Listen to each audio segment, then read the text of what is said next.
Meus irmãos, a paz do Senhor, pela misericórdia do Senhor, mais uma vez nós estamos aqui para mais uma leitura diária. Nesta oportunidade, nós estaremos substituindo o evangelista Gaspar Gonzaga, ali da nossa sede, né? Para nós é um prazer imenso poder estar aqui semana após semana, substituindo nossos irmãos que fazem a pré-aula, né? Grato a Deus por tudo que o Senhor tem feito por nós e através de nós que estamos aqui semanalmente, né? Eu fazendo leituras diárias, nossos irmãos fazendo a leitura diária e as nossas pré-aulas. Deus abençoe a vida dos nossos comentaristas. Deus continue abençoando a vida dos nossos comentaristas, sendo ele o pastor Jean Ferreira Figueiredo, que é o comentarista deste trimestre. E nós estamos neste trimestre estudando sobre a divindade e humanidade de Jesus Cristo. Estamos estudando, né, relembrando sobre Jesus Cristo, aquele que é o nosso Senhor e Salvador. Pastor Jean Ferreira Figueiredo é o comentarista deste trimestre. Ele está aqui na nossa capa, né, da nossa revista, que por sinal Deus tem abençoado poderosamente e tem cada trimestre ficado melhor, né, as edições, e Deus tem nos abençoado com temas extraordinários. Nós já estamos na lição de número 4. Deus abençoe também o comentarista pastor Gilvan Claro, o auxiliar Lorival ali da nossa sede. Estamos na lição de número 4. Como passa rápido, né? Na lição de número 4, nós estaremos estudando sobre Deus feito homem e seus atributos. Nós estaremos estudando sobre os atributos de Deus, né? Estaremos aqui aprendendo nesta lição de número 4 sobre alguns atributos divinos, né, que são conferidos a Jesus Cristo. O presbítero Samuel fez a leitura diária de ontem, segunda-feira, Cristo onipotente. Tenho certeza que os irmãos tiveram a oportunidade, né, de estarem vendo. E a leitura diária, melhor dizendo, de terça-feira está em Mateus, no capítulo 18 e o versículo 20. Mateus, capítulo 18 e o versículo 20. Está escrito assim: Porque onde estiver 2 ou 3 reunidos no meu nome, aí eu no meio estou. Nós vimos aqui que Jesus, se nós formos ver aqui o contexto deste versículo que fala sobre a Cristo é onipresente, né? Que fala sobre a onipresença, ou seja, que ele pode estar em todos os lugares. Tanto ele está aqui no Luzimangues, no culto mesmo, quando é os cultos, normalmente aqui o culto no domingo é culto universal, todas as igrejas têm, né?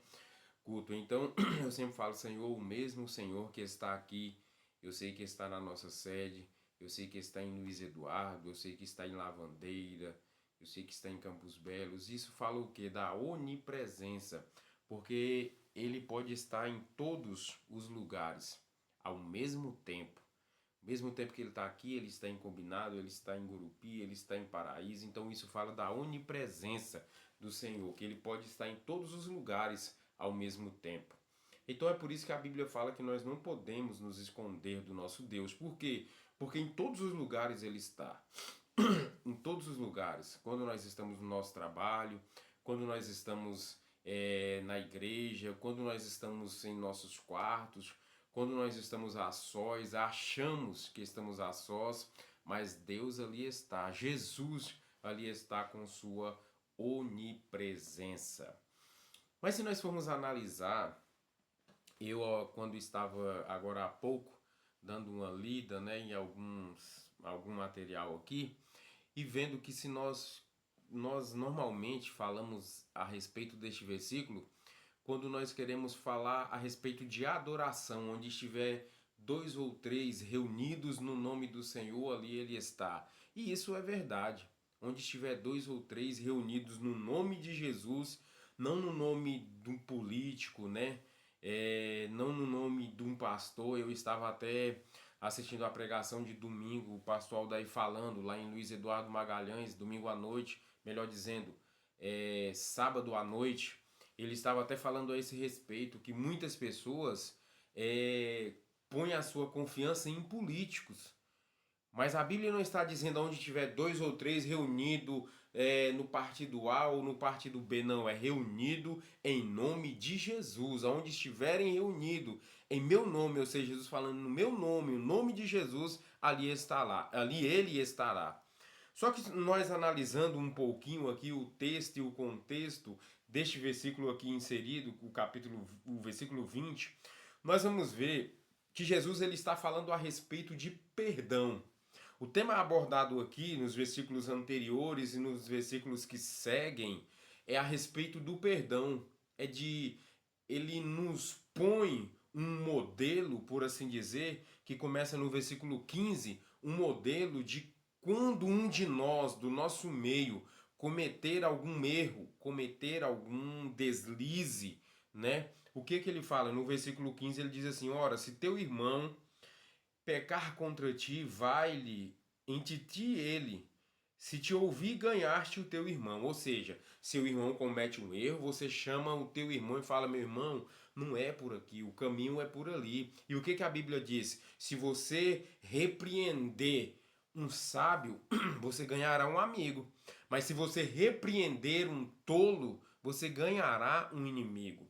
É a Bíblia quem diz. Então, nós estamos vendo aqui, Jesus ele começa a nos instruir, a nos mostrar como nós devemos fazer. Se esse irmão ele não conseguiu se converter do seu mau caminho, você chamando ele, chama duas testemunhas. Por quê? Até na questão, quando a gente vai receber os irmãos que vêm confessar, a gente chama outro obreiro. Por quê? Porque aquele obreiro, ou mais um obreiro, ele vai servir de testemunha. Não é só eu e a pessoa que está confessando. É eu, a pessoa e mais uma testemunha. Falar, não, você disse verdadeiramente aquilo. Está aqui o irmão, o obreiro fulano de tal, que atesta o que você me confessou. Não é assim que nós aprendemos? Então, ele continua dizendo, mas se mesmo assim esse irmão, ele não se converter do seu mau caminho, então você aqui vai usar a expressão igreja. Só que quer dizer os nossos pastores, leva até o pastor, leva até o ministério. E aí o ministério vai tratar. Se esse irmão se arrepender, né, conforme o pastor Aldair ensinou na escola, no respaldo da escola bíblica de ontem, né, tivemos uma escola bíblica abençoada na nossa sede, o professor foi o vice-pastor William e o pastor Aldair deu o respaldo e ele falando a esse respeito. Tem pessoas que ele cai uma vez, cai duas vezes, cai três vezes, né, cai quatro vezes, que já vai incorrer nos versículos ali a seguir. Fala, leva lá para os obreiros, para os seus pastores, para a igreja. Se mesmo assim esse irmão não se arrepender, aí o que ele diz aqui? E vos digo que, aí ele coloca no versículo 17, e se não escutar, diz-o à igreja, e se não ouvir, considera-o como gentil e publicano. Ou seja, se ele não se converter dos seus maus caminhos, passando por todo este processo, toda essa vamos usar a expressão, toda essa vontade da igreja de ajudar, mesmo assim, se o indivíduo não quiser, aí ele vai dizer assim, em verdade vos digo, que tudo que ligado no céu, aí aqui ele começa já a chegar no versículo que nós lemos.